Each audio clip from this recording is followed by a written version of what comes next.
Abu Nawas temukan pemilik koin emas hanya dengan melihat keringatnya raja langsung terdiam. Suatu hari, di tengah kota Baghdad yang ramai, Abu Nawas sedang duduk santai di warung kopi langganannya. Ia menyesap segelas teh hangat sambil memperhatikan orang-orang berlalu lalang. Di sebelahnya, beberapa pria tampak sedang berdebat panas soal siapa yang paling cerdas di antara mereka. Menurutku, orang yang cerdas itu yang bisa menjawab semua pertanyaan, kata seorang pedagang kain dengan nada yakin. Bukan. Yang cerdas itu yang bisa berdebat dan membuat orang lain kalah, sanggah seorang guru madrasah yang duduk di sebelahnya. Abu Nawas tersenyum tipis, lalu ikut menyahut pelan, kalau begitu, bagaimana kalau aku buktikan, siapa sebenarnya yang lebih cerdas, orang yang banyak bicara, atau orang yang tahu kapan harus diam? Kerumunan langsung menoleh. Apakah kau ingin berdebat dengan kami, Abu Nawas? Tanya si guru. Bukan berdebat, jawab Abu Nawas tenang. Aku hanya ingin melihat siapa yang bisa membuat yang lain tak punya jawaban. Guru itu tertawa kecil. Baiklah, aku terima tantanganmu. Pedagang kain pun menimpali, dan aku juga ikut. Tapi apa topik debatnya? Abu Nawas tersenyum, kita berdebat tentang hal yang paling sering orang perdebatkan, tapi tak pernah selesai, siapa yang lebih berguna, orang pintar atau orang jujur.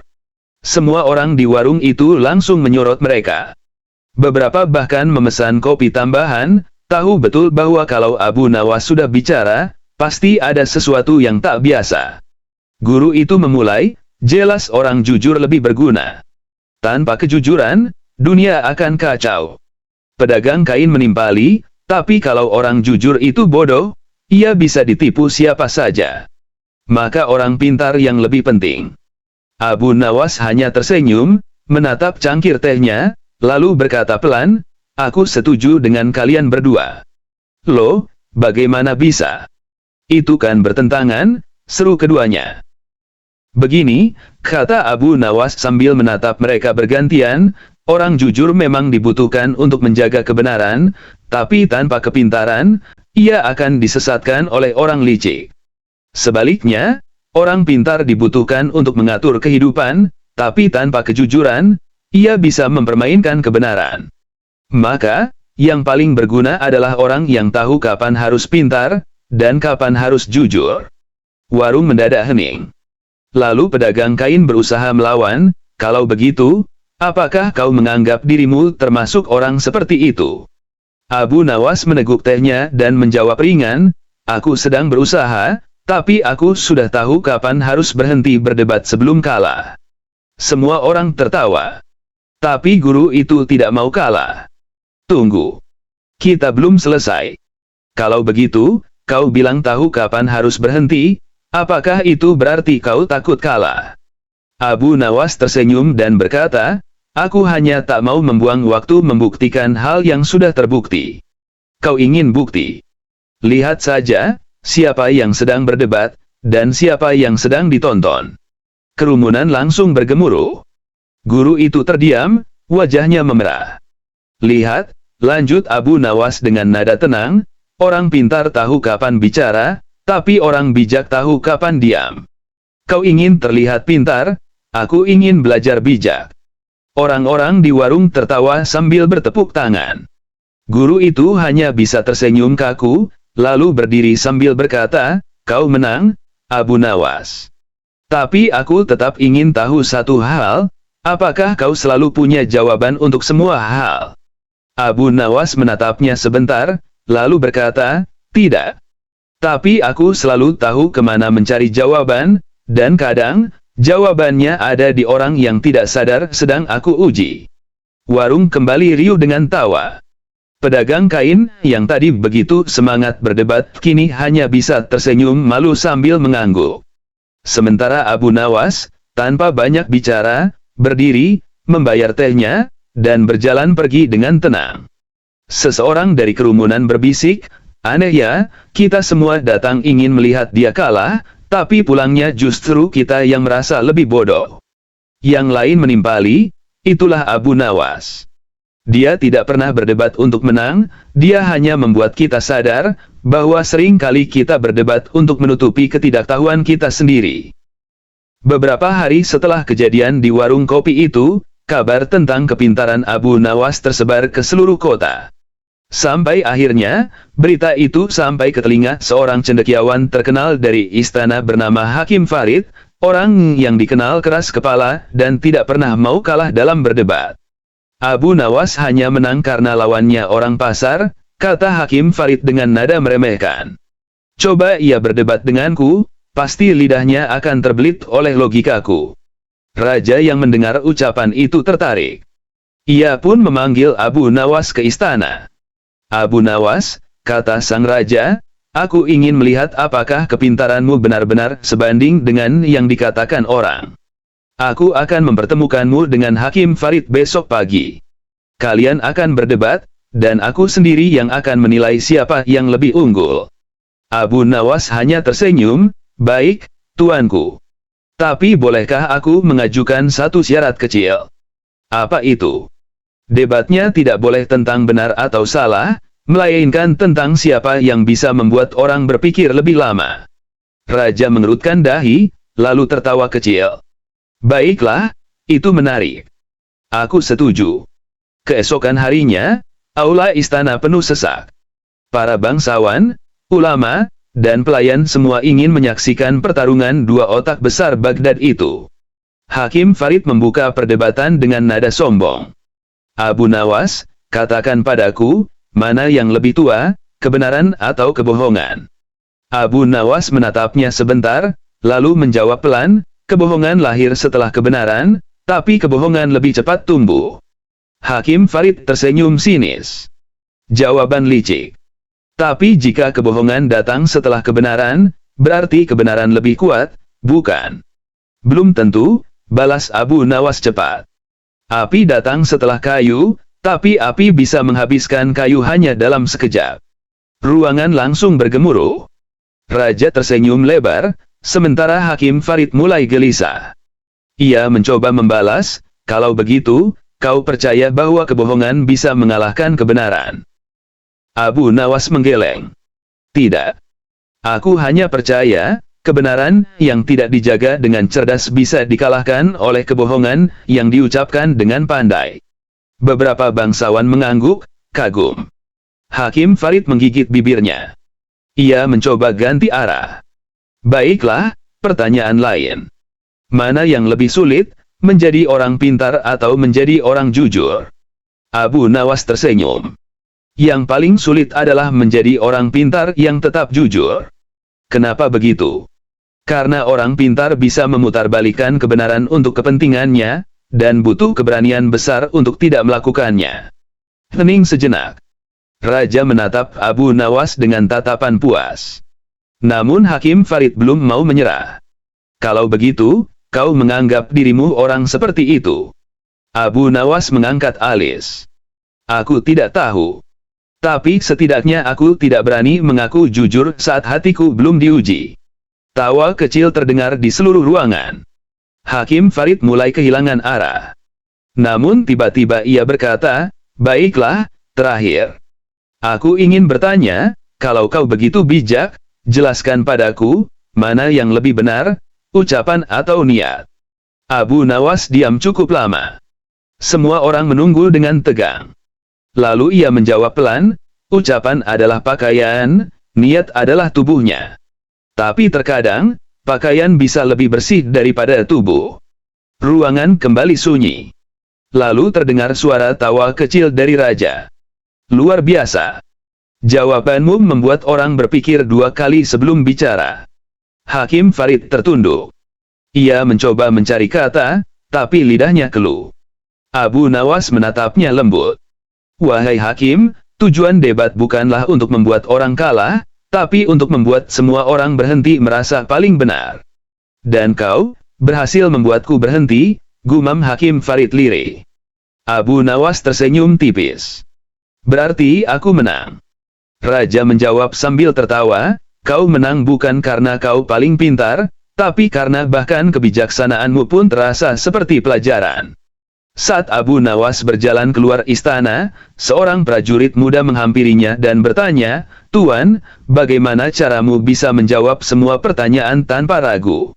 Abu Nawas menepuk bahunya. "Aku tidak selalu tahu jawabannya, anak muda. Aku hanya tahu bahwa setiap pertanyaan punya dua sisi, yang terlihat dan yang tersembunyi. Orang yang terburu-buru menjawab biasanya hanya melihat satu." Prajurit itu terdiam, lalu mengangguk perlahan. Abu Nawas melangkah pergi dengan tenang, sementara di belakangnya aula istana masih dipenuhi bisik-bisik kagum, bukan karena kepintarannya, tapi karena cara ia membuat orang berpikir tanpa merasa direndahkan. Beberapa hari kemudian, Raja memanggil Abu Nawas kembali ke istana. Kali ini, bukan karena ingin mengujinya, tapi karena ingin memintanya menyelesaikan sebuah perkara pelik. "Abu Nawas," kata Raja dengan nada berat, "dua orang datang padaku membawa satu koin emas yang sama. Keduanya mengaku bahwa itu miliknya. Aku ingin kau yang memutuskan siapa yang benar." Di hadapan Raja berdirilah dua pria. Yang satu berpakaian lusuh, wajahnya tampak lelah, yang satu lagi berpakaian rapi, dengan jari-jari yang penuh cincin. Raja menyerahkan koin itu kepada Abu Nawas. "Ini buktinya." Keduanya mengatakan bahwa mereka punya tanda khusus di koin ini, tapi aku sendiri tak melihat apapun yang berbeda. Abu Nawas menatap koin itu lama sekali. Ia memutar-mutarnya di antara jari, seolah sedang mengingat sesuatu. Lalu ia berkata pelan, "Baiklah, aku butuh waktu sebentar." Ia meminta air panas, sepotong kain, dan cawan kecil. Semua orang di ruangan itu menatap bingung. Ia meletakkan koin itu di dalam cawan, lalu menuangkan air panas. Setelah beberapa saat, ia mengangkat koin itu dengan kain, lalu menggosoknya perlahan. Tak lama, muncul garis kecil di sisi koin yang tampak seperti huruf Arab yang samar. Abu Nawas tersenyum tipis dan menatap kedua orang itu. "Kau," katanya sambil menunjuk pria berpakaian rapi, "katakan padaku, di sisi koinmu ada tanda apa?" Pria itu menjawab cepat, "Ada huruf alif, tanda aku yang menulisnya sendiri." Abu Nawas mengangguk, lalu menatap si miskin. "Dan kau?" Orang miskin itu menjawab dengan tenang, "Aku tidak menandainya, karena koin itu dulu bukan milikku. Aku hanya diberi untuk membeli obat bagi anakku yang sakit." Semua orang saling berpandangan. Raja berbisik, "Jadi koin itu bukan miliknya." Abu Nawas tersenyum samar, "Justru karena itu aku percaya padanya." Raja terkejut. "Bagaimana bisa?" Abu Nawas meletakkan koin itu di atas meja dan berkata, "Tanda pada koin ini bukan dibuat oleh siapapun di sini. Huruf itu muncul karena koin ini lama berada di saku seseorang yang basah oleh keringat, seseorang yang bekerja keras. Orang kaya tidak berkeringat untuk satu koin, tapi orang miskin melakukannya." Ruangan hening. Pria kaya itu menunduk, tak bisa berkata apa-apa. Raja memandang Abu Nawas dengan kagum. "Kau menilai bukan dari kata-kata, tapi dari tanda yang tak terlihat."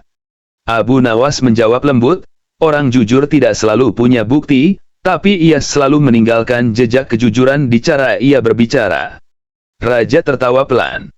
"Kau membuat keadilan terasa sederhana, tapi tak ada yang bisa menirunya." Abu Nawas tersenyum.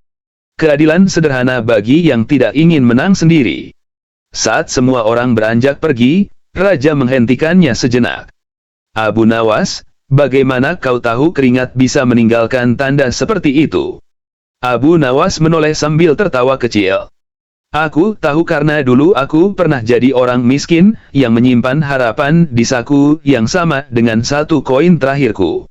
Raja hanya bisa terdiam. Dan hari itu, untuk pertama kalinya, keadilan di istana tidak diumumkan dengan teriakan kemenangan, tapi dengan hening panjang yang penuh hormat kepada seseorang yang tak pernah berhenti membuat orang berpikir. Setelah hari itu, nama Abu Nawas kembali bergema di seluruh Baghdad. Bukan karena kelucuannya, tapi karena kebijaksanaannya yang mulai menembus batas logika orang-orang istana. Banyak orang datang kepadanya bukan untuk menertawakan, melainkan untuk mendengar cara pikirnya. Suatu sore, ketika matahari mulai condong ke barat, Abu Nawas berjalan sendirian di tepi sungai Tigris. Ia melihat seorang anak kecil menangis sambil memegang sepotong roti yang jatuh ke air. Anak itu mencoba meraih, tapi arus membawanya pergi. Abu Nawas mendekat dan bertanya lembut, "Mengapa kau menangis, Nak?" Anak itu menjawab, "Aku belum makan sejak pagi. Roti ini satu-satunya yang kumiliki. Sekarang hanyut." Abu Nawas menatap air yang membawa roti itu semakin jauh. Ia lalu tersenyum kecil, menepuk bahu anak itu, dan berkata, "Jangan bersedih. Kadang rezeki pergi bukan karena hilang, tapi karena sedang mencari jalan lain untuk kembali." Anak itu memandang bingung. Abu Nawas mengeluarkan 1 dirham dari sakunya dan memberikannya. "Beli roti lagi. Dan kali ini, makanlah di tempat yang lebih tinggi." Anak itu berlari bahagia. Tapi saat ia berbalik untuk berterima kasih, Abu Nawas sudah pergi. Ia hanya melihat sosok berjubah coklat berjalan perlahan di kejauhan, menyusuri tepian sungai. Beberapa jam kemudian, seorang nelayan datang ke pasar dengan wajah terheran-heran. Ia membawa ikan besar yang baru ditangkap. Saat membelah perut ikan itu di depan para pedagang, semua orang terkejut, di dalamnya ada sepotong roti yang utuh. Kabar itu menyebar cepat, dan tentu saja sampai ke telinga raja. Raja memanggil Abu Nawas ke istana dan bertanya sambil tersenyum, "Apakah kau tahu tentang ikan yang membawa roti di perutnya?" Abu Nawas menjawab ringan, "Tahu, tuanku. Roti itu milik seorang anak kecil di tepi sungai. Mungkin Tuhan ingin menunjukkan bahwa tidak ada yang benar-benar hilang bagi orang yang ikhlas." Raja terdiam sejenak, lalu bertanya, "Lalu bagaimana kau bisa begitu yakin setiap hal memiliki makna tersembunyi?" Abu Nawas menatap raja dengan pandangan teduh. "Karena hidup, tuanku, adalah perdebatan panjang antara logika dan rahasia Tuhan. Dan siapapun yang hanya memihak satu sisi, akan kehilangan keindahan di sisi lainnya." Raja tersenyum. "Dan kau, Abu Nawas, selalu berdiri di tengah-tengahnya." Abu Nawas membalas dengan senyum ringan, "Karena di tengah, kita bisa melihat dua sisi tanpa kehilangan keseimbangan."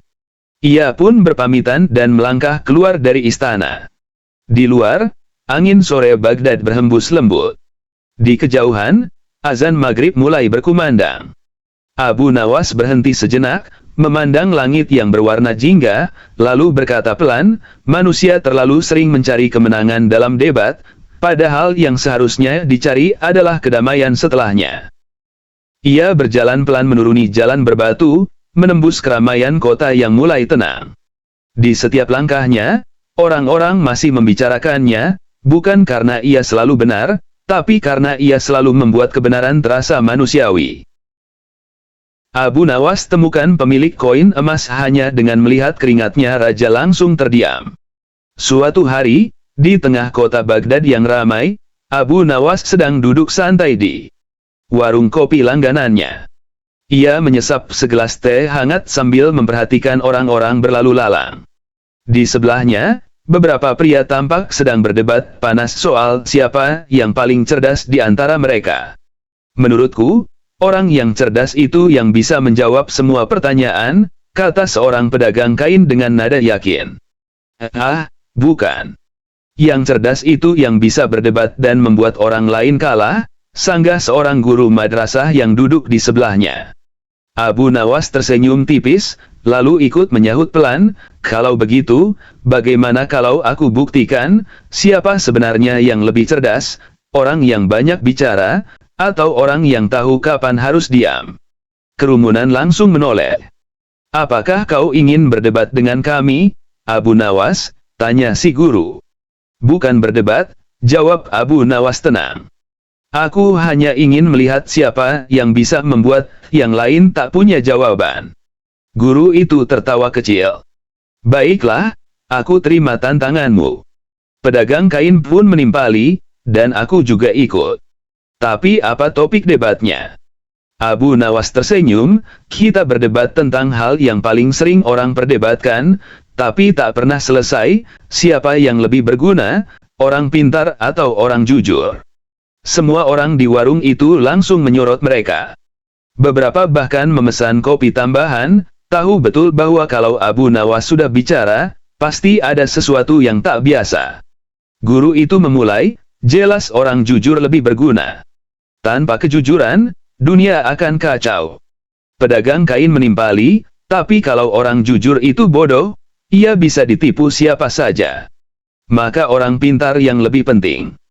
Abu Nawas hanya tersenyum, menatap cangkir tehnya, lalu berkata pelan, aku setuju dengan kalian berdua. Loh, bagaimana bisa? Itu kan bertentangan, seru keduanya. Begini, kata Abu Nawas sambil menatap mereka bergantian, orang jujur memang dibutuhkan untuk menjaga kebenaran, tapi tanpa kepintaran, ia akan disesatkan oleh orang licik.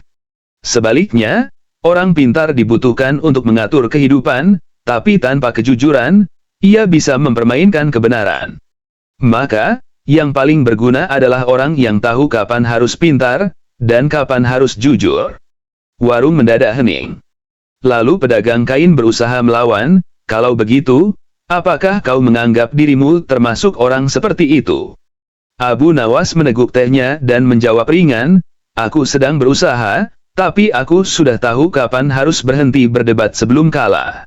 Semua orang tertawa. Tapi guru itu tidak mau kalah. Tunggu. Kita belum selesai. Kalau begitu, kau bilang tahu kapan harus berhenti, apakah itu berarti kau takut kalah? Abu Nawas tersenyum dan berkata, aku hanya tak mau membuang waktu membuktikan hal yang sudah terbukti. Kau ingin bukti? Lihat saja, siapa yang sedang berdebat, dan siapa yang sedang ditonton. Kerumunan langsung bergemuruh. Guru itu terdiam, wajahnya memerah. Lihat, lanjut Abu Nawas dengan nada tenang, orang pintar tahu kapan bicara, tapi orang bijak tahu kapan diam. Kau ingin terlihat pintar, aku ingin belajar bijak. Orang-orang di warung tertawa sambil bertepuk tangan. Guru itu hanya bisa tersenyum kaku, lalu berdiri sambil berkata, kau menang, Abu Nawas. Tapi aku tetap ingin tahu satu hal, apakah kau selalu punya jawaban untuk semua hal? Abu Nawas menatapnya sebentar, lalu berkata, tidak. Tapi aku selalu tahu kemana mencari jawaban, dan kadang, jawabannya ada di orang yang tidak sadar sedang aku uji. Warung kembali riuh dengan tawa. Pedagang kain, yang tadi begitu semangat berdebat, kini hanya bisa tersenyum malu sambil mengangguk. Sementara Abu Nawas, tanpa banyak bicara, berdiri, membayar tehnya, dan berjalan pergi dengan tenang. Seseorang dari kerumunan berbisik, aneh ya, kita semua datang ingin melihat dia kalah, tapi pulangnya justru kita yang merasa lebih bodoh. Yang lain menimpali, itulah Abu Nawas. Dia tidak pernah berdebat untuk menang, dia hanya membuat kita sadar, bahwa sering kali kita berdebat untuk menutupi ketidaktahuan kita sendiri.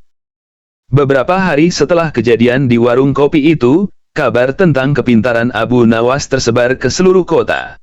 Sampai akhirnya, berita itu sampai ke telinga seorang cendekiawan terkenal dari istana bernama Hakim Farid, orang yang dikenal keras kepala dan tidak pernah mau kalah dalam berdebat. Abu Nawas hanya menang karena lawannya orang pasar, kata Hakim Farid dengan nada meremehkan. Coba ia berdebat denganku, pasti lidahnya akan terbelit oleh logikaku. Raja yang mendengar ucapan itu tertarik. Ia pun memanggil Abu Nawas ke istana. Abu Nawas, kata sang raja, aku ingin melihat apakah kepintaranmu benar-benar sebanding dengan yang dikatakan orang. Aku akan mempertemukanmu dengan Hakim Farid besok pagi. Kalian akan berdebat, dan aku sendiri yang akan menilai siapa yang lebih unggul. Abu Nawas hanya tersenyum, baik, tuanku. Tapi bolehkah aku mengajukan satu syarat kecil? Apa itu? Debatnya tidak boleh tentang benar atau salah, melainkan tentang siapa yang bisa membuat orang berpikir lebih lama. Raja mengerutkan dahi, lalu tertawa kecil. Baiklah, itu menarik. Aku setuju. Keesokan harinya, aula istana penuh sesak. Para bangsawan, ulama, dan pelayan semua ingin menyaksikan pertarungan dua otak besar Baghdad itu. Hakim Farid membuka perdebatan dengan nada sombong. Abu Nawas, katakan padaku, mana yang lebih tua, kebenaran atau kebohongan? Abu Nawas menatapnya sebentar, lalu menjawab pelan, kebohongan lahir setelah kebenaran, tapi kebohongan lebih cepat tumbuh. Hakim Farid tersenyum sinis. Jawaban licik. Tapi jika kebohongan datang setelah kebenaran, berarti kebenaran lebih kuat, bukan? Belum tentu, balas Abu Nawas cepat. Api datang setelah kayu, tapi api bisa menghabiskan kayu hanya dalam sekejap. Ruangan langsung bergemuruh. Raja tersenyum lebar, sementara Hakim Farid mulai gelisah. Ia mencoba membalas, kalau begitu, kau percaya bahwa kebohongan bisa mengalahkan kebenaran? Abu Nawas menggeleng. Tidak. Aku hanya percaya, kebenaran yang tidak dijaga dengan cerdas bisa dikalahkan oleh kebohongan yang diucapkan dengan pandai. Beberapa bangsawan mengangguk, kagum. Hakim Farid menggigit bibirnya. Ia mencoba ganti arah. Baiklah, pertanyaan lain. Mana yang lebih sulit, menjadi orang pintar atau menjadi orang jujur? Abu Nawas tersenyum. Yang paling sulit adalah menjadi orang pintar yang tetap jujur. Kenapa begitu? Karena orang pintar bisa memutarbalikkan kebenaran untuk kepentingannya, dan butuh keberanian besar untuk tidak melakukannya. Hening sejenak. Raja menatap Abu Nawas dengan tatapan puas. Namun Hakim Farid belum mau menyerah. Kalau begitu, kau menganggap dirimu orang seperti itu? Abu Nawas mengangkat alis. Aku tidak tahu. Tapi setidaknya aku tidak berani mengaku jujur saat hatiku belum diuji.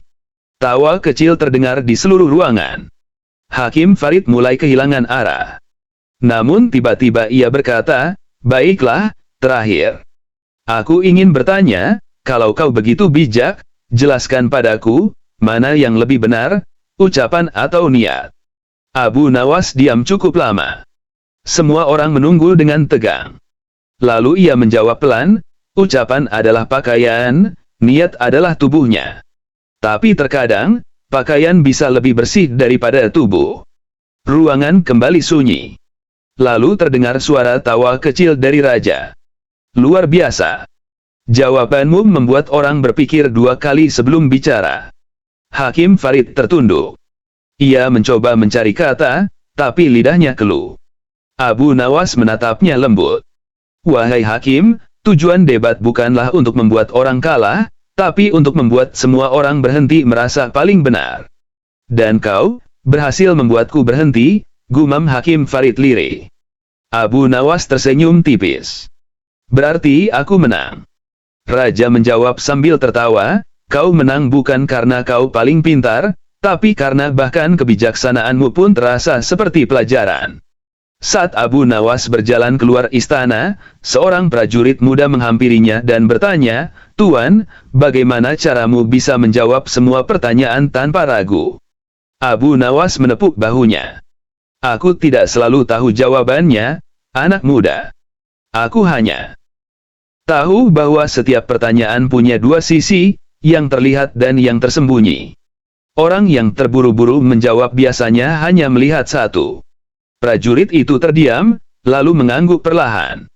Abu Nawas melangkah pergi dengan tenang, sementara di belakangnya aula istana masih dipenuhi bisik-bisik kagum, bukan karena kepintarannya, tapi karena cara ia membuat orang berpikir tanpa merasa direndahkan. Beberapa hari kemudian, Raja memanggil Abu Nawas kembali ke istana. Kali ini, bukan karena ingin mengujinya, tapi karena ingin memintanya menyelesaikan sebuah perkara pelik. Abu Nawas, kata Raja dengan nada berat, dua orang datang padaku membawa satu koin emas yang sama. Keduanya mengaku bahwa itu miliknya. Aku ingin kau yang memutuskan siapa yang benar. Di hadapan Raja berdirilah dua pria. Yang satu berpakaian lusuh, wajahnya tampak lelah, yang satu lagi berpakaian rapi, dengan jari-jari yang penuh cincin. Raja menyerahkan koin itu kepada Abu Nawas. Ini buktinya. Keduanya mengatakan bahwa mereka punya tanda khusus di koin ini, tapi aku sendiri tak melihat apapun yang berbeda. Abu Nawas menatap koin itu lama sekali. Ia memutar-mutarnya di antara jari, seolah sedang mengingat sesuatu. Lalu ia berkata pelan, "Baiklah, aku butuh waktu sebentar." Ia meminta air panas, sepotong kain, dan cawan kecil. Semua orang di ruangan itu menatap bingung. Ia meletakkan koin itu di dalam cawan, lalu menuangkan air panas. Setelah beberapa saat, ia mengangkat koin itu dengan kain, lalu menggosoknya perlahan. Tak lama, muncul garis kecil di sisi koin yang tampak seperti huruf Arab yang samar. Abu Nawas tersenyum tipis dan menatap kedua orang itu. "Kau," katanya sambil menunjuk pria berpakaian rapi, "katakan padaku, di sisi koinmu ada tanda apa?" Pria itu menjawab cepat, "Ada huruf alif, tanda aku yang menulisnya sendiri." Abu Nawas mengangguk, lalu menatap si miskin. "Dan kau?" Orang miskin itu menjawab dengan tenang, "Aku tidak menandainya, karena koin itu dulu bukan milikku. Aku hanya diberi untuk membeli obat bagi anakku yang sakit." Semua orang saling berpandangan. Raja berbisik, "Jadi koin itu bukan miliknya." Abu Nawas tersenyum samar, "Justru karena itu aku percaya padanya." Raja terkejut. "Bagaimana bisa?" Abu Nawas meletakkan koin itu di atas meja dan berkata, "Tanda pada koin ini bukan dibuat oleh siapapun di sini. Huruf itu muncul karena koin ini lama berada di saku seseorang yang basah oleh keringat, seseorang yang bekerja keras. Orang kaya tidak berkeringat untuk satu koin, tapi orang miskin melakukannya." Ruangan hening. Pria kaya itu menunduk, tak bisa berkata apa-apa. Raja memandang Abu Nawas dengan kagum. "Kau menilai bukan dari kata-kata, tapi dari tanda yang tak terlihat." Abu Nawas menjawab lembut, "Orang jujur tidak selalu punya bukti, tapi ia selalu meninggalkan jejak kejujuran di cara ia berbicara."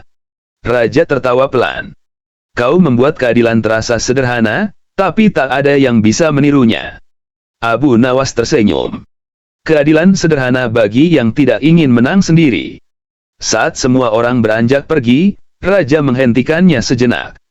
"Abu Nawas, bagaimana kau tahu keringat bisa meninggalkan tanda seperti itu?" Abu Nawas menoleh sambil tertawa kecil. "Aku tahu karena dulu aku pernah jadi orang miskin, yang menyimpan harapan di saku yang sama dengan satu koin terakhirku." Raja hanya bisa terdiam.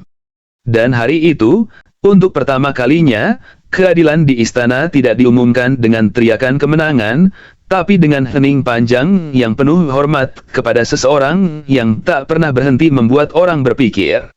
Setelah hari itu, nama Abu Nawas kembali bergema di seluruh Baghdad. Bukan karena kelucuannya, tapi karena kebijaksanaannya yang mulai menembus batas logika orang-orang istana. Banyak orang datang kepadanya bukan untuk menertawakan, melainkan untuk mendengar cara pikirnya.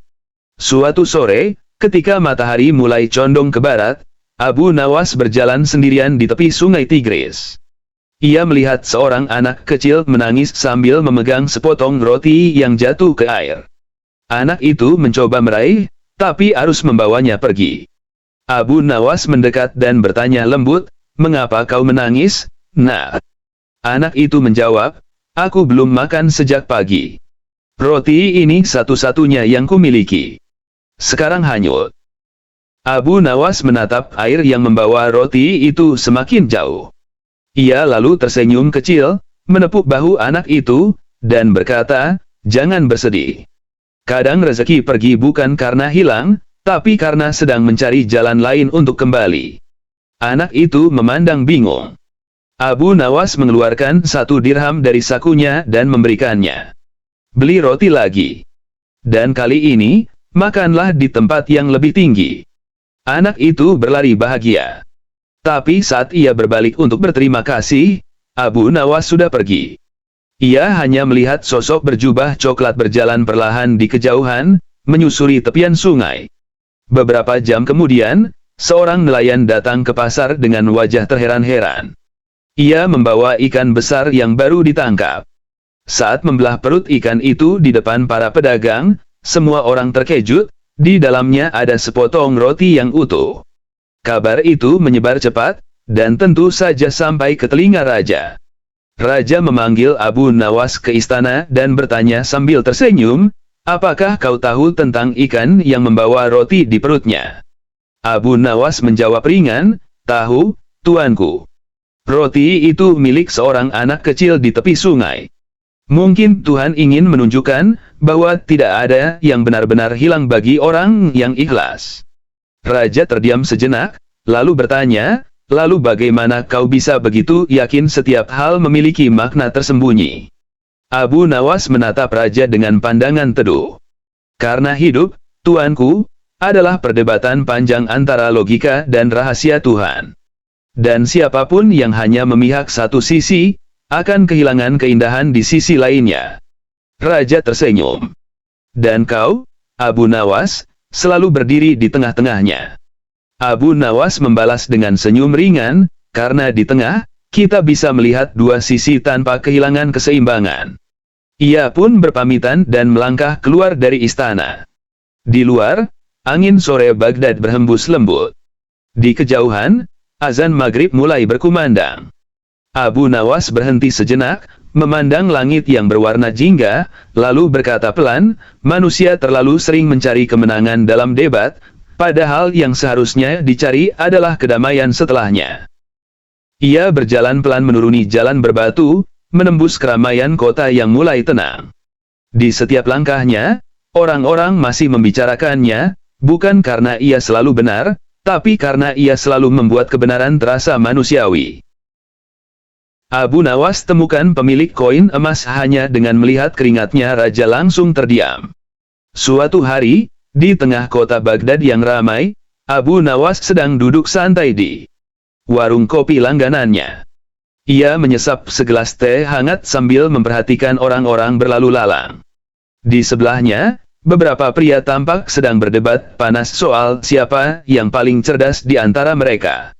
"Menurutku, orang yang cerdas itu yang bisa menjawab semua pertanyaan," kata seorang pedagang kain dengan nada yakin. "Ah, bukan.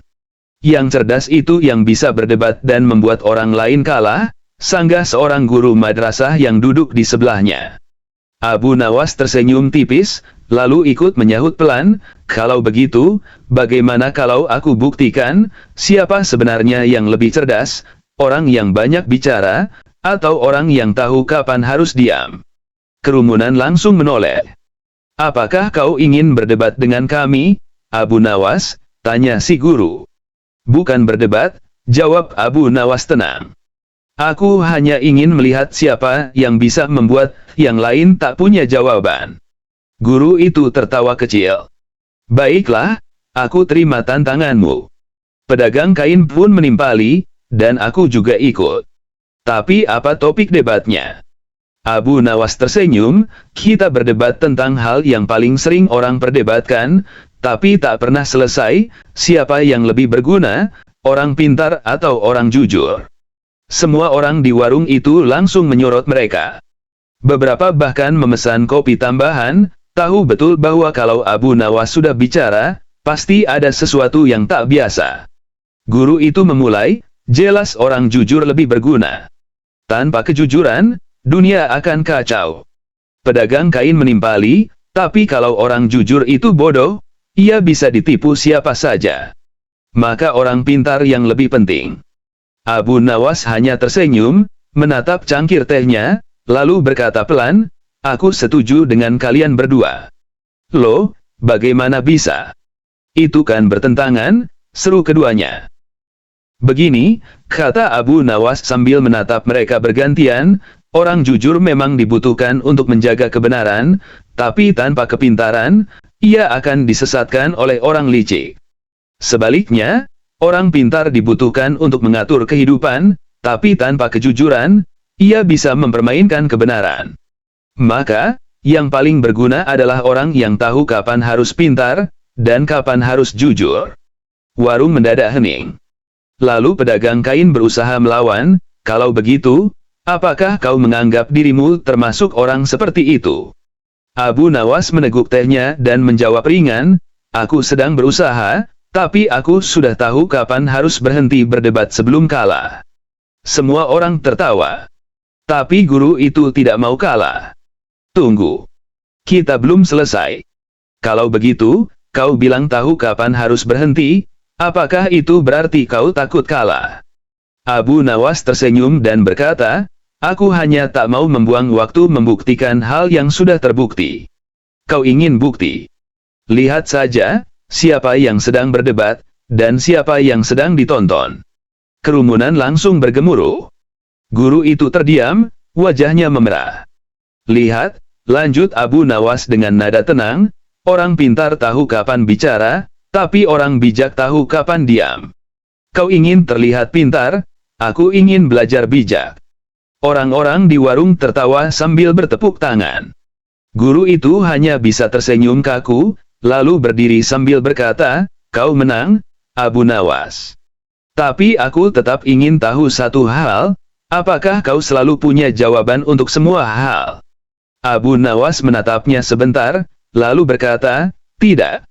Tapi aku selalu tahu kemana mencari jawaban, dan kadang, jawabannya ada di orang yang tidak sadar sedang aku uji. Warung kembali riuh dengan tawa. Pedagang kain, yang tadi begitu semangat berdebat, kini hanya bisa tersenyum malu sambil mengangguk. Sementara Abu Nawas, tanpa banyak bicara, berdiri, membayar tehnya, dan berjalan pergi dengan tenang. Seseorang dari kerumunan berbisik, aneh ya, kita semua datang ingin melihat dia kalah, tapi pulangnya justru kita yang merasa lebih bodoh. Yang lain menimpali, itulah Abu Nawas. Dia tidak pernah berdebat untuk menang, dia hanya membuat kita sadar, bahwa sering kali kita berdebat untuk menutupi ketidaktahuan kita sendiri.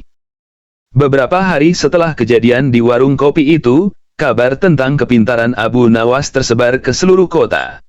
Sampai akhirnya, berita itu sampai ke telinga seorang cendekiawan terkenal dari istana bernama Hakim Farid, orang yang dikenal keras kepala dan tidak pernah mau kalah dalam berdebat. Abu Nawas hanya menang karena lawannya orang pasar, kata Hakim Farid dengan nada meremehkan. Coba ia berdebat denganku, pasti lidahnya akan terbelit oleh logikaku. Raja yang mendengar ucapan itu tertarik. Ia pun memanggil Abu Nawas ke istana. Abu Nawas, kata sang raja, aku ingin melihat apakah kepintaranmu benar-benar sebanding dengan yang dikatakan orang. Aku akan mempertemukanmu dengan Hakim Farid besok pagi. Kalian akan berdebat, dan aku sendiri yang akan menilai siapa yang lebih unggul. Abu Nawas hanya tersenyum, baik, tuanku. Tapi bolehkah aku mengajukan satu syarat kecil? Apa itu? Debatnya tidak boleh tentang benar atau salah, melainkan tentang siapa yang bisa membuat orang berpikir lebih lama. Raja mengerutkan dahi, lalu tertawa kecil. Baiklah, itu menarik. Aku setuju. Keesokan harinya, aula istana penuh sesak. Para bangsawan, ulama, dan pelayan semua ingin menyaksikan pertarungan dua otak besar Baghdad itu. Hakim Farid membuka perdebatan dengan nada sombong. Abu Nawas, katakan padaku, mana yang lebih tua, kebenaran atau kebohongan? Abu Nawas menatapnya sebentar, lalu menjawab pelan, kebohongan lahir setelah kebenaran, tapi kebohongan lebih cepat tumbuh. Hakim Farid tersenyum sinis. Jawaban licik. Tapi jika kebohongan datang setelah kebenaran, berarti kebenaran lebih kuat, bukan? Belum tentu, balas Abu Nawas cepat. Api datang setelah kayu, tapi api bisa menghabiskan kayu hanya dalam sekejap. Ruangan langsung bergemuruh. Raja tersenyum lebar, sementara Hakim Farid mulai gelisah. Ia mencoba membalas, kalau begitu, kau percaya bahwa kebohongan bisa mengalahkan kebenaran? Abu Nawas menggeleng.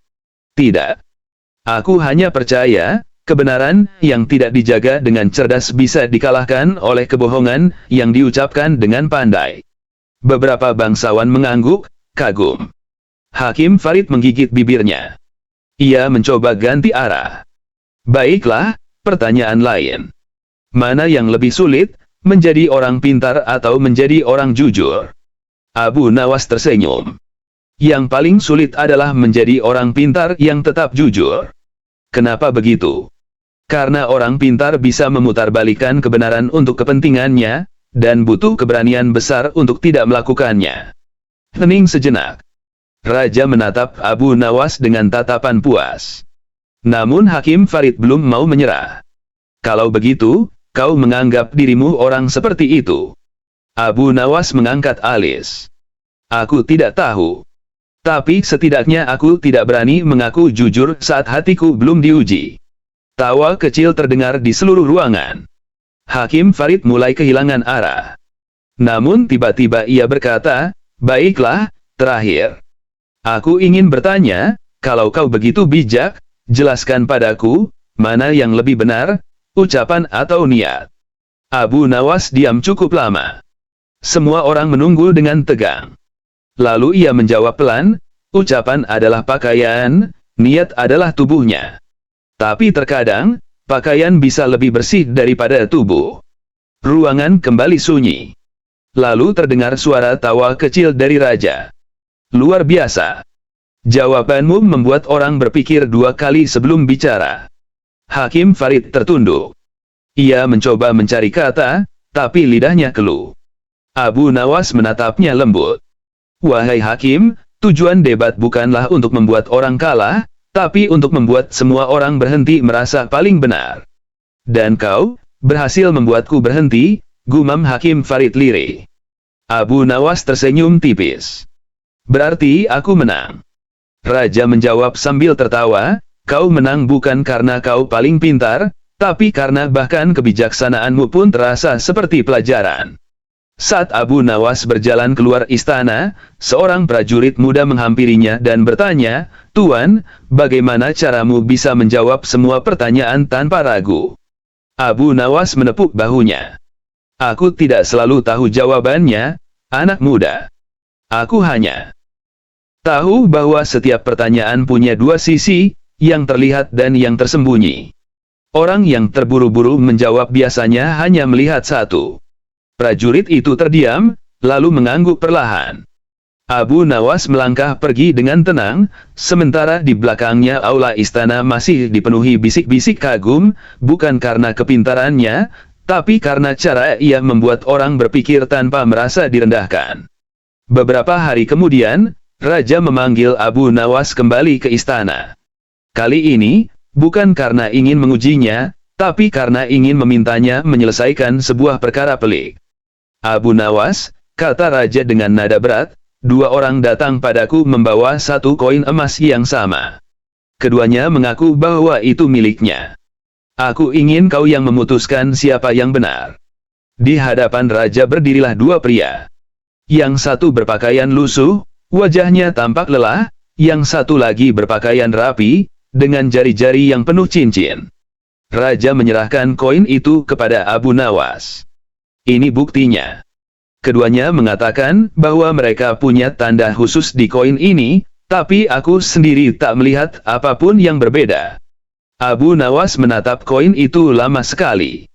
Ia memutar-mutarnya di antara jari, seolah sedang mengingat sesuatu. Lalu ia berkata pelan, baiklah, aku butuh waktu sebentar. Ia meminta air panas, sepotong kain, dan cawan kecil. Semua orang di ruangan itu menatap bingung. Ia meletakkan koin itu di dalam cawan, lalu menuangkan air panas.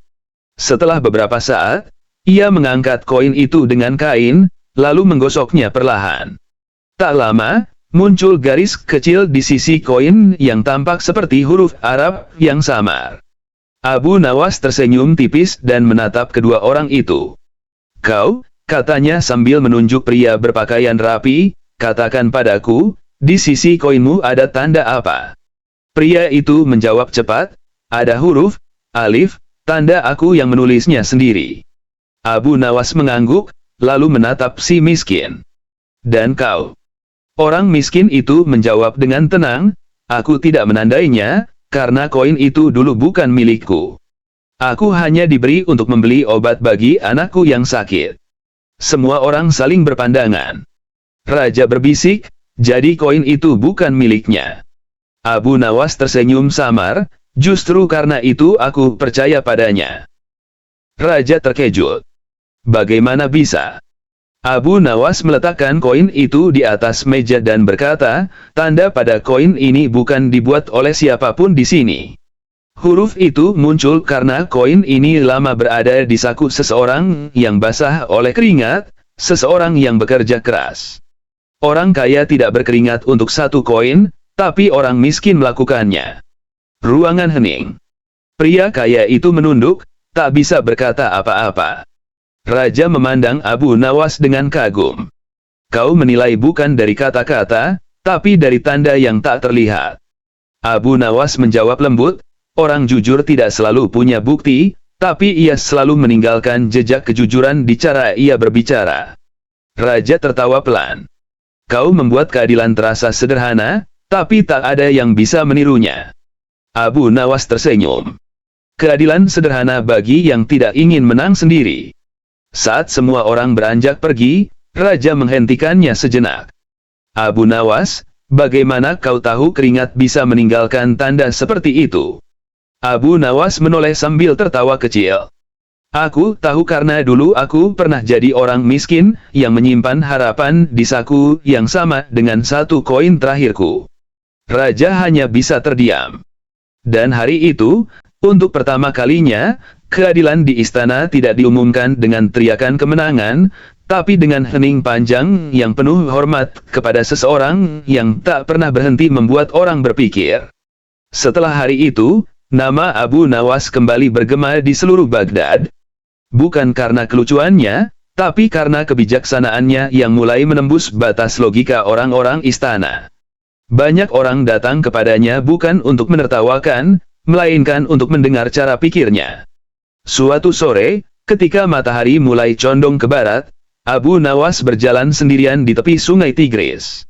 Ia melihat seorang anak kecil menangis sambil memegang sepotong roti yang jatuh ke air. Anak itu mencoba meraih, tapi arus membawanya pergi.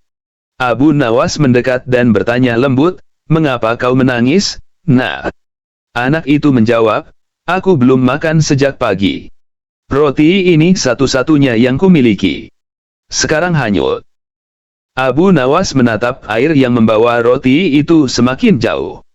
Ia lalu tersenyum kecil, menepuk bahu anak itu, dan berkata, "Jangan bersedih. Kadang rezeki pergi bukan karena hilang, tapi karena sedang mencari jalan lain untuk kembali." Anak itu memandang bingung. Abu Nawas mengeluarkan 1 dirham dari sakunya dan memberikannya. "Beli roti lagi. Dan kali ini, makanlah di tempat yang lebih tinggi."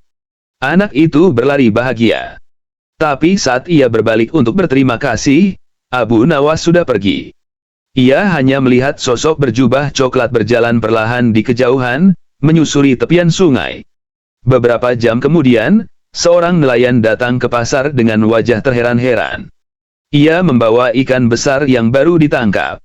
Saat membelah perut ikan itu di depan para pedagang, semua orang terkejut, di dalamnya ada sepotong roti yang utuh. Kabar itu menyebar cepat, dan tentu saja sampai ke telinga raja. Raja memanggil Abu Nawas ke istana dan bertanya sambil tersenyum, "Apakah kau tahu tentang ikan yang membawa roti di perutnya?" Abu Nawas menjawab ringan, "Tahu, tuanku. Roti itu milik seorang anak kecil di tepi sungai. Mungkin Tuhan ingin menunjukkan bahwa tidak ada yang benar-benar hilang bagi orang yang ikhlas." Raja terdiam sejenak, lalu bertanya, "Lalu bagaimana kau bisa begitu yakin setiap hal memiliki makna tersembunyi?" Abu Nawas menatap raja dengan pandangan teduh. "Karena hidup, tuanku, adalah perdebatan panjang antara logika dan rahasia Tuhan. Dan siapapun yang hanya memihak satu sisi, akan kehilangan keindahan di sisi lainnya." Raja tersenyum. "Dan kau, Abu Nawas, selalu berdiri di tengah-tengahnya." Abu Nawas membalas dengan senyum ringan, "Karena di tengah, kita bisa melihat dua sisi tanpa kehilangan keseimbangan." Ia pun berpamitan dan melangkah keluar dari istana. Di luar, angin sore Baghdad berhembus lembut. Di kejauhan, azan maghrib mulai berkumandang.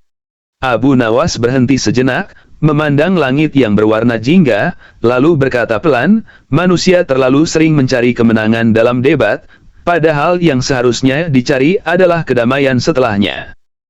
Ia berjalan pelan menuruni jalan berbatu, menembus keramaian kota yang mulai tenang. Di setiap langkahnya, orang-orang masih membicarakannya, bukan karena ia selalu benar, tapi karena ia selalu membuat kebenaran terasa manusiawi. Abu Nawas temukan pemilik koin emas hanya dengan melihat keringatnya raja langsung terdiam. Suatu hari, di tengah kota Baghdad yang ramai, Abu Nawas sedang duduk santai di warung kopi langganannya. Ia menyesap segelas teh hangat sambil memperhatikan orang-orang berlalu lalang. Di sebelahnya, beberapa pria tampak sedang berdebat panas soal siapa yang paling cerdas di antara mereka.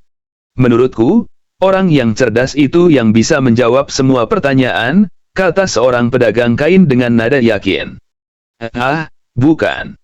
Yang cerdas itu yang bisa berdebat dan membuat orang lain kalah, sanggah seorang guru madrasah yang duduk di sebelahnya. Abu Nawas tersenyum tipis, lalu ikut menyahut pelan, kalau begitu, bagaimana kalau aku buktikan, siapa sebenarnya yang lebih cerdas, orang yang banyak bicara, atau orang yang tahu kapan harus diam? Kerumunan langsung menoleh. Apakah kau ingin berdebat dengan kami, Abu Nawas? Tanya si guru. Bukan berdebat, jawab Abu Nawas tenang. Aku hanya ingin melihat siapa yang bisa membuat yang lain tak punya jawaban. Guru itu tertawa kecil. Baiklah, aku terima tantanganmu. Pedagang kain pun menimpali, dan aku juga ikut. Tapi apa topik debatnya? Abu Nawas tersenyum, kita berdebat tentang hal yang paling sering orang perdebatkan, tapi tak pernah selesai, siapa yang lebih berguna, orang pintar atau orang jujur. Semua orang di warung itu langsung menyorot mereka. Beberapa bahkan memesan kopi tambahan, tahu betul bahwa kalau Abu Nawas sudah bicara, pasti ada sesuatu yang tak biasa. Guru itu memulai, jelas orang jujur lebih berguna. Tanpa kejujuran, dunia akan kacau. Pedagang kain menimpali, tapi kalau orang jujur itu bodoh, ia bisa ditipu siapa saja. Maka orang pintar yang lebih penting. Abu Nawas hanya tersenyum, menatap cangkir tehnya, lalu berkata pelan, aku setuju dengan kalian berdua. Loh, bagaimana bisa? Itu kan bertentangan, seru keduanya. Begini, kata Abu Nawas sambil menatap mereka bergantian, orang jujur memang dibutuhkan untuk menjaga kebenaran, tapi tanpa kepintaran, ia akan disesatkan oleh orang licik. Sebaliknya, orang pintar dibutuhkan untuk mengatur kehidupan, tapi tanpa kejujuran, ia bisa mempermainkan kebenaran. Maka, yang paling berguna adalah orang yang tahu kapan harus pintar, dan kapan harus jujur. Warung mendadak hening. Lalu pedagang kain berusaha melawan, kalau begitu, apakah kau menganggap dirimu termasuk orang seperti itu?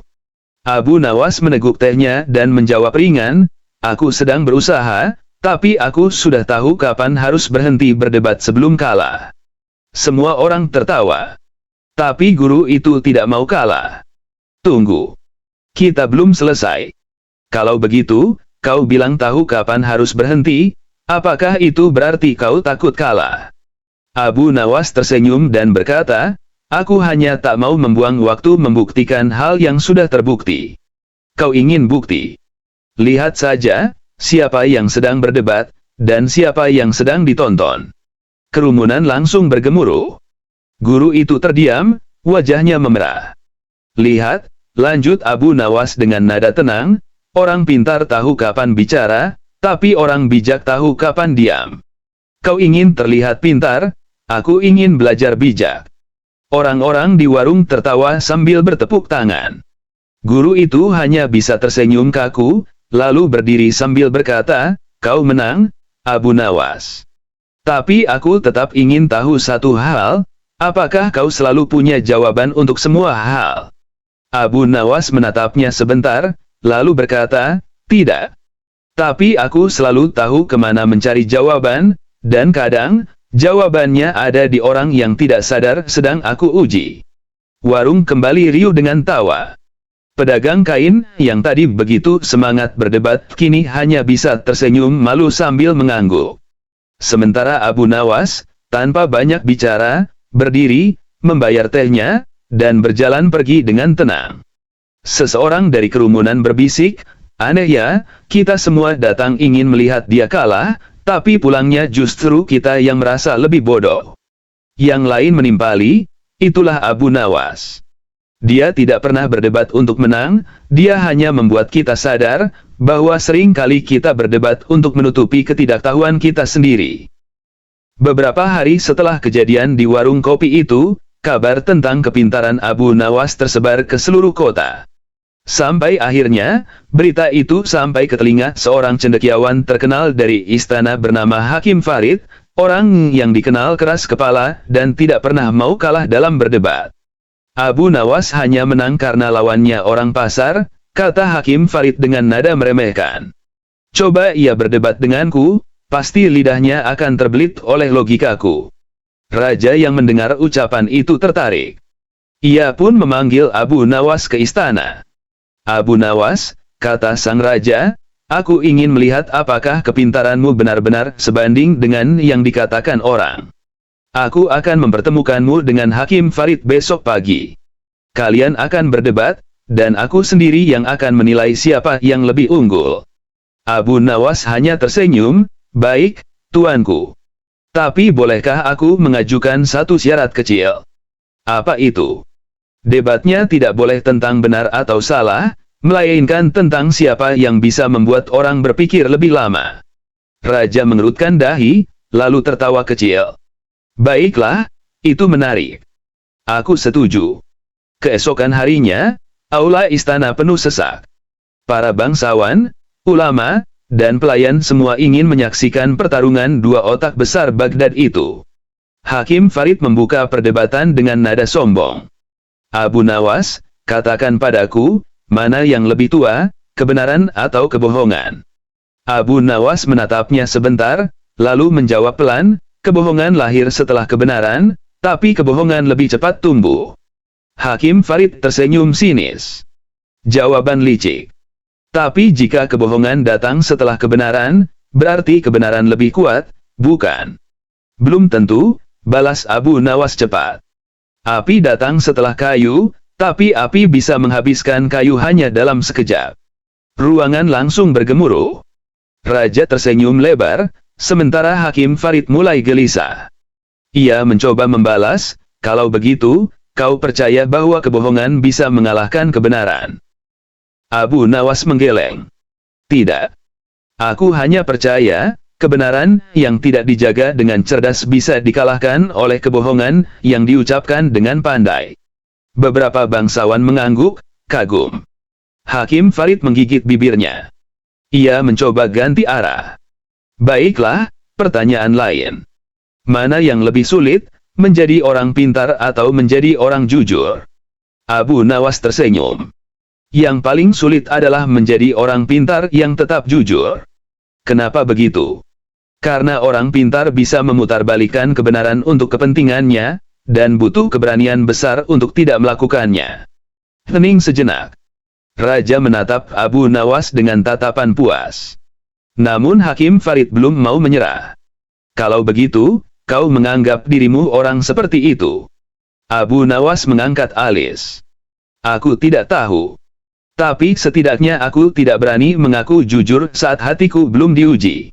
Tawa kecil terdengar di seluruh ruangan. Hakim Farid mulai kehilangan arah. Namun tiba-tiba ia berkata, "Baiklah, terakhir. Aku ingin bertanya, kalau kau begitu bijak, jelaskan padaku, mana yang lebih benar, ucapan atau niat?" Abu Nawas diam cukup lama. Semua orang menunggu dengan tegang. Lalu ia menjawab pelan, "Ucapan adalah pakaian, niat adalah tubuhnya. Tapi terkadang, pakaian bisa lebih bersih daripada tubuh." Ruangan kembali sunyi. Lalu terdengar suara tawa kecil dari raja. "Luar biasa. Jawabanmu membuat orang berpikir dua kali sebelum bicara." Hakim Farid tertunduk. Ia mencoba mencari kata, tapi lidahnya keluh. Abu Nawas menatapnya lembut. "Wahai Hakim, Tujuan debat bukanlah untuk membuat orang kalah, tapi untuk membuat semua orang berhenti merasa paling benar. Dan kau berhasil membuatku berhenti, gumam Hakim Farid lirih. Abu Nawas tersenyum tipis. Berarti aku menang.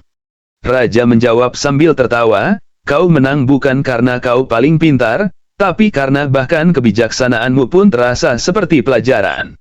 Saat Abu Nawas berjalan keluar istana, seorang prajurit muda menghampirinya dan bertanya, Tuan, bagaimana caramu bisa menjawab semua pertanyaan tanpa ragu? Abu Nawas menepuk bahunya. Aku tidak selalu tahu jawabannya, anak muda.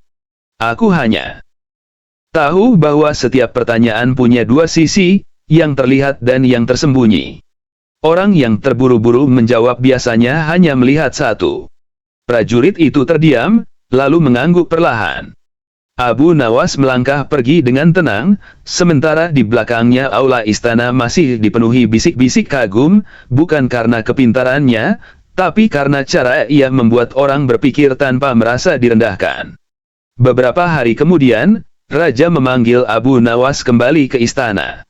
Kali ini, bukan karena ingin mengujinya, tapi karena ingin memintanya menyelesaikan sebuah perkara pelik. Abu Nawas, kata Raja dengan nada berat, dua orang datang padaku membawa satu koin emas yang sama. Keduanya mengaku bahwa itu miliknya. Aku ingin kau yang memutuskan siapa yang benar. Di hadapan Raja berdirilah dua pria. Yang satu berpakaian lusuh, wajahnya tampak lelah, yang satu lagi berpakaian rapi, dengan jari-jari yang penuh cincin. Raja menyerahkan koin itu kepada Abu Nawas. Ini buktinya. Keduanya mengatakan bahwa mereka punya tanda khusus di koin ini, tapi aku sendiri tak melihat apapun yang berbeda. Abu Nawas menatap koin itu lama sekali. Ia memutar-mutarnya di antara jari, seolah sedang mengingat sesuatu. Lalu ia berkata pelan, baiklah, aku butuh waktu sebentar. Ia meminta air panas, sepotong kain, dan cawan kecil. Semua orang di ruangan itu menatap bingung. Ia meletakkan koin itu di dalam cawan, lalu menuangkan air panas. Setelah beberapa saat, ia mengangkat koin itu dengan kain, lalu menggosoknya perlahan. Tak lama, muncul garis kecil di sisi koin yang tampak seperti huruf Arab yang samar. Abu Nawas tersenyum tipis dan menatap kedua orang itu. Kau, katanya sambil menunjuk pria berpakaian rapi, katakan padaku, di sisi koinmu ada tanda apa? Pria itu menjawab cepat, ada huruf, alif, tanda aku yang menulisnya sendiri. Abu Nawas mengangguk, lalu menatap si miskin. Dan kau? Orang miskin itu menjawab dengan tenang, aku tidak menandainya, karena koin itu dulu bukan milikku. Aku hanya diberi untuk membeli obat bagi anakku yang sakit. Semua orang saling berpandangan. Raja berbisik, jadi koin itu bukan miliknya. Abu Nawas tersenyum samar, justru karena itu aku percaya padanya. Raja terkejut. Bagaimana bisa? Abu Nawas meletakkan koin itu di atas meja dan berkata, tanda pada koin ini bukan dibuat oleh siapapun di sini.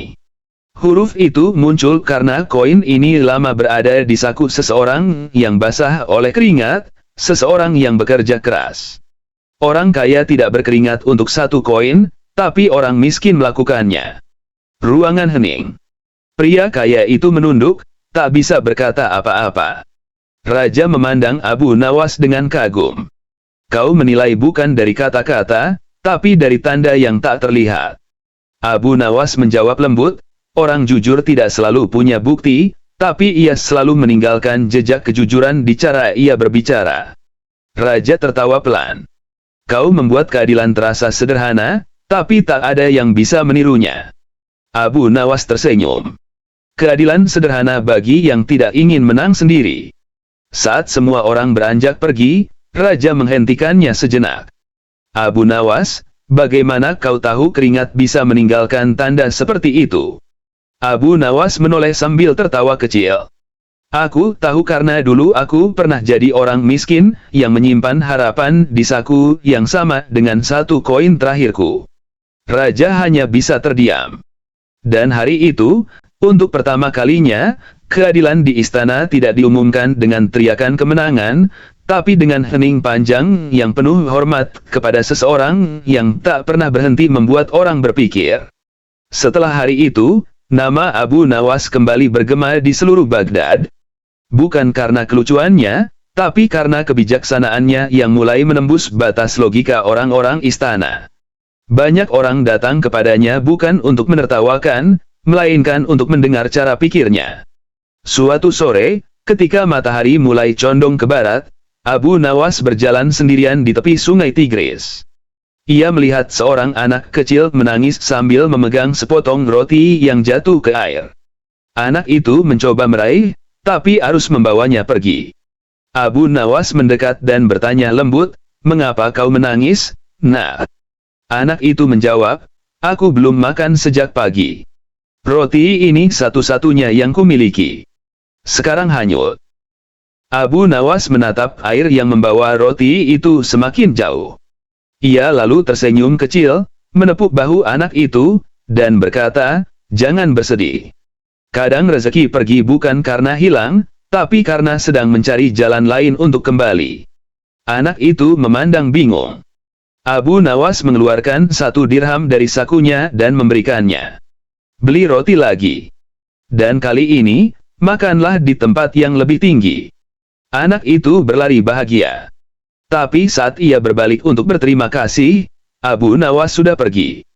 Ia hanya melihat sosok berjubah coklat berjalan perlahan di kejauhan, menyusuri tepian sungai.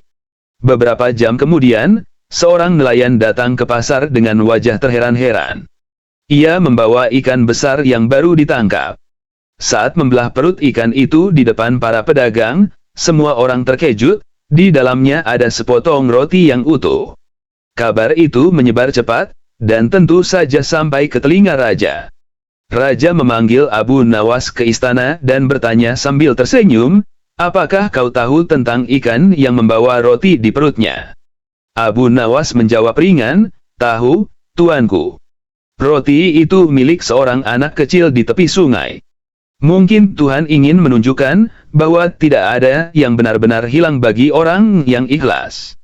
Raja terdiam sejenak, lalu bertanya, "Lalu bagaimana kau bisa begitu yakin setiap hal memiliki makna tersembunyi?" Abu Nawas menatap raja dengan pandangan teduh. "Karena hidup, tuanku, adalah perdebatan panjang antara logika dan rahasia Tuhan. Dan siapapun yang hanya memihak satu sisi, akan kehilangan keindahan di sisi lainnya." Raja tersenyum. "Dan kau, Abu Nawas, selalu berdiri di tengah-tengahnya." Abu Nawas membalas dengan senyum ringan, "Karena di tengah, kita bisa melihat dua sisi tanpa kehilangan keseimbangan." Ia pun berpamitan dan melangkah keluar dari istana. Di luar, angin sore Baghdad berhembus lembut. Di kejauhan, azan maghrib mulai berkumandang. Abu Nawas berhenti sejenak, memandang langit yang berwarna jingga, lalu berkata pelan, "Manusia terlalu sering mencari kemenangan dalam debat, padahal yang seharusnya dicari adalah kedamaian setelahnya." Ia berjalan pelan menuruni jalan berbatu, menembus keramaian kota yang mulai tenang. Di setiap langkahnya, orang-orang masih membicarakannya, bukan karena ia selalu benar, tapi karena ia selalu membuat kebenaran terasa manusiawi.